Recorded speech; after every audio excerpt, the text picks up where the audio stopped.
vous êtes blanchi de tout. Alors, on va commencer par la question qui fâche, immédiatement. C'est l'hydroxychloroquine. Oui. Bon. Voilà ce que vous écrivez. Depuis l'interdiction pure et simple d'utilisation de la molécule par les médecins de ville décrétée par le ministre de la Santé sur la base d'une étude frauduleuse, publiée dans le journal médical international The Lancet, excite l'hydroxychloroquine. On ne l'administre pas, on n'en parle pas non plus. Seul Didier Raoult m'a accompagné pour continuer un temps à intervenir sur les plateaux de télévision, dire « ma potion, c'est pas du bidon ». En revanche, depuis que l'hystérie collective dans laquelle le traitement avait plongé la population entière est retombée, tout le monde était devenu spécialiste de la question. De nombreuses études ont été faites sur l'hydroxychloroquine. Je n'ai jamais eu l'ombre d'un doute sur le fait que le traitement fonctionne, écrivez-vous. Pas plus qu'il y a 3 ans qu'aujourd'hui. C'est vraiment la question qui fâche. Il n'y a pas une personne qui dit ce que vous dites que je reçois sur ce plateau. C'est que Robert Sebag, que vous connaissez, qui est à la Salpêtrière, en qui j'ai une confiance absolue, qui est... Confiance absolue, c'est son avis personnel. C'est pas un argument. En quoi elle est plus légitime? Ah, l'argument du collectif pour donner du poids à ses dires. Et là, ça fonctionne. Beaucoup de personnes ont besoin que ce soit légitimé par un collectif. Dans beaucoup de domaines. Le nombre donne de la force. Même si son idéologie est débile, il prend des allures de bon sens, au détriment de certains individus mis à l'écart, ne rentrant pas dans le cadre de ces collectifs. Et étant donné que la légitimité du collectif est une pensée inculquée par le système, il rend illégitime et éclipse les dangereux qui ne pensent pas comme lui. Si on n'a pas le caractère pour se faire son avis personnel, c'est un piège redoutable. Ça pousse à vulgariser ses discours, pas dire ses véritables pensées afin de plaire au collectif, donc au système. Et pourtant, beaucoup pensent affronter ce qui façonne le système avec cette manière de faire. Mais nous ne pouvons pas combattre le système en voulant être acceptés par lui. C'est impossible. Essayez de mettre vos idées profondes dans un collectif et vous allez comprendre l'époque. Le problème, c'est que sans profondeur, on a toujours un temps de retard. C'est pour ça que des collectifs sont validés, même s'ils ont des allures de dissidence. La tolérance et la vraie authenticité ne font pas bon ménage, étant donné que l'authenticité n'est pas tolérée. Pendant ce temps-là, ils maintiennent leur système, car ils sont soudés par une pensée étroite. Ils isolent facilement ceux qui pensent différemment. Les velléités des pensées admises poussent le mécanisme de protection pour ne pas les subir. La méfiance accrue du diabolisé est légitime, mais ceux qui accentuent notre méfiance sont ceux qui ont la pensée étroite, afin de garder leur pouvoir collectif. Ça va de soi. Absolu, qui est, un virologue, en tout cas un épidémiologiste comme vous. Il m'a dit, mais ça ne marche pas. Si ça marchait, on ferait ce traitement. Pourquoi dites-vous que l'hydroxychloroquine marche? Vous allez entendre fréquemment des raclements de gorge et des toux de vos sournois. Ce n'est pas naturel du tout, hein, mais des petites taquineries auditives visant à déconcentrer le docteur Perron neurolinguistiquement. Si ce qu'il avait mentionné sur la chloroquine était faux, le système l'aurait prouvé pour l'évincer définitivement. Or, il était gracié par l'ordre des médecins. Parce que c'est publié, il y a des méta-analyses internationales qui le prouvent de façon formelle, et je suis désolé, et c'était partie aussi de ma procédure au Conseil de l'Ordre. Il y avait un jeune médecin qui avait participé à soi-disant une méta-analyse pour dire que ça ne marchait pas, et moi j'ai pu publier dans un journal international aussi reconnu qu'ils avaient choisi les études pour dire que ça ne marchait pas, ils n'avaient pas pris en compte tout ce qui est publié. Donc il suffit de comparer les pays qui ont utilisé l'hydroxychloroquine et les pays qui ne l'ont pas utilisé. Mais quel est l'intérêt alors? Pourquoi on ne l'utiliserait pas? Pourquoi le monde entier Pourquoi le monde entier n'est pas d'accord? Le monde entier, retenez bien ça. Pourquoi le monde entier n'est pas d'accord? L'autre qui sort déjà le grand jeu a en toussé à la limite du vomissement au même moment. Vous allez voir, c'est que ça. Si jamais on avait reconnu que l'hydroxychloroquine marchait, l'industrie pharmaceutique n'aurait jamais eu l'autorisation, même transitoire, d'utiliser le vaccin. Parce que s'il y a un traitement efficace, on ne peut pas commercialiser un vaccin. C'est dans la loi. Moi, je suis ennuyé quand je vous reçois. Il est comme sur le banc des accusés, donc il répète sa phrase qu'il a appris par cœur. Elle est puissante, cette phrase. Si jamais on avait reconnu que l'hydrochloroquine marchait, l'industrie pharmaceutique n'aurait jamais eu l'autorisation, même transitoire, d'utiliser le vaccin. Parce que s'il y a un traitement efficace, on ne peut pas commercialiser un vaccin. C'est dans la loi, tout simplement. La mauvaise foi orgueilleuse, boostée par la masse, qu'ils entraînent dans leurs objectifs trop facilement, ne les incite même plus à prendre de gants, même pas pour essuyer leurs mains pleines de sang.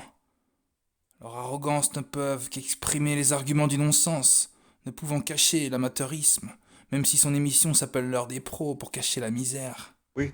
Parce que vous dites ça, et il se trouve qu'Olivier Véran, j'ai renoué le contact avec lui. Il était hier, il est venu ici, Olivier Véran, il était chez Laurence Ferrari, c'est la première fois que je lui parlais. Pour se donner des airs crédibles, ça donne un nom de ministre afin de donner du poids à son discours. Là, en l'occurrence, le Pascal, il a renoué le contact avec le ministre de la Corona. Un bel exemple de soumis au système qui veut garder sa place, en marquant des points vers son maître. Yakubovic. Les places sont chères au royaume du sionisme. Il faut bien marquer le coup par une obéissance caricaturale. Pour le laisser passer du gentil goïm, une petite révision talmudique s'impose. Bon, c'est vrai que la semaine dernière qui précède cette vidéo, il s'est donné des airs rebelles, en invitant un médecin généraliste, mentionnant les effets indésirables du vaccin que j'ai mis sur ma chaîne. Il était au bord de lui donner du crédit.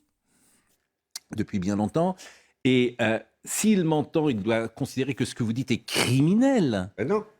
Si, puisque vous dites aux gens de prendre un médicament qui ne marche pas. Il marche. C'est Oui, mais vous êtes le seul. Il n'y a plus aucun doute scientifique dans le monde. C'est simplement des experts qui sont... Personne ne l'a utilisé.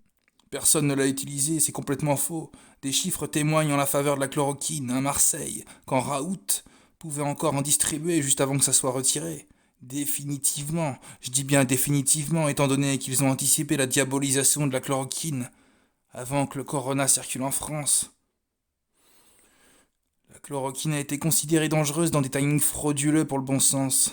Elle a permis de soigner des personnes qui étaient vraiment mal en point. Songez aux personnes décédées qui auraient pu être soignées en prenant de la chloroquine. Et vous pourrez voir la brochette d'assassin sur le plateau.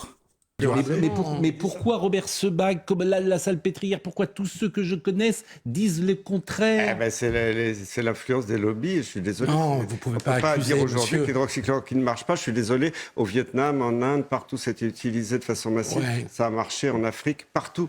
Et il n'y a plus ouais, mais aucun que seul des doute pays- quand on regarde les méta-analyses. qu'on peut... Alors pourquoi on ne l'utiliserait pas? Pourquoi le monde Parce que entier ça- Pourquoi le monde entier n'est pas d'accord? Alors pourquoi on ne l'utiliserait pas? Pourquoi le monde Parce que entier ça- Pourquoi le monde entier n'est pas d'accord? Parce que vous trouvez sur Internet, il y a toutes les études publiées sur le sujet. Bon, après, bon, Je précise que c'est votre pensée, que voilà, moi je. On va pas débattre là-dessus. Non, mais en plus, Mais on peut même pas. aux Moi, je peux pas États-Unis. vous apporter des événements. Comment dire? Je suis dans l'incapacité de vous apporter la contradiction, sauf à citer tous ceux qui ne sont pas d'accord avec vous et qui sont majoritaires. Ils ne sont pas majoritaires. C'est une minorité de gens sous influence qui manipulent. mais pourquoi vous tous les disqualifiez vos adversaires comme ça? Philippe Guibert. Pourquoi vous disqualifiez vos adversaires comme ça? Là, on est dans l'inversion accusatoire. Un mécanisme de protection engendré par la peur d'être dévoilé. Un pressing pour pousser le diabolisé à se défendre, et non pas attaquer cette lie de l'humanité. Pourquoi vous... Regardez par exemple les États-Unis. Le président Trump lui-même avait parlé de l'hydrochloroquine. Et personne n'a fini par utiliser l'hydrochloroquine aux États-Unis parce qu'ils considéraient que ça ne marchait pas. Donc vous ne pouvez pas accuser ceux qui ne pensent pas comme vous d'être victimes des lobbies, d'être sous influence. Sinon, il n'y a pas de discussion. Aux États-Unis, comme au Brésil, c'était très Ou compliqué. là, vous frôlez le complotisme. Là, vous fleurez le complotisme. On va demander au petit bébert la définition du complot. Projet concerté secrètement afin de nuire à quelqu'un ou à une institution. Un peu de novlangue avec la théorie du complot qui ressortira dans la vidéo en seconde partie, étant donné que c'est de ce complot que les fumistes parlent. Théorie du complot. Théorie selon laquelle l'opinion est manipulée par un groupe de conspirateurs. Le mot-clé, c'est la manipulation. Quand on est conspirationniste pour la novlangue, on est manipulé tellement on est con, des gros naïfs stupides, des gens qui suivent bêtement des conspirateurs, donc une conspiration. Je répète la définition d'une conspiration, projet concerté secrètement afin de nuire à quelqu'un ou à une institution. Si le docteur Perron complotait, il serait même pas sur le plateau en train de dire ce qu'il pense. Il s'oppose, mais il complote pas. S'opposer à la pensée cloisonnée du système avec des arguments puissants dans un débat démocratique, c'est l'opposant face au système qui aurait plus de poids.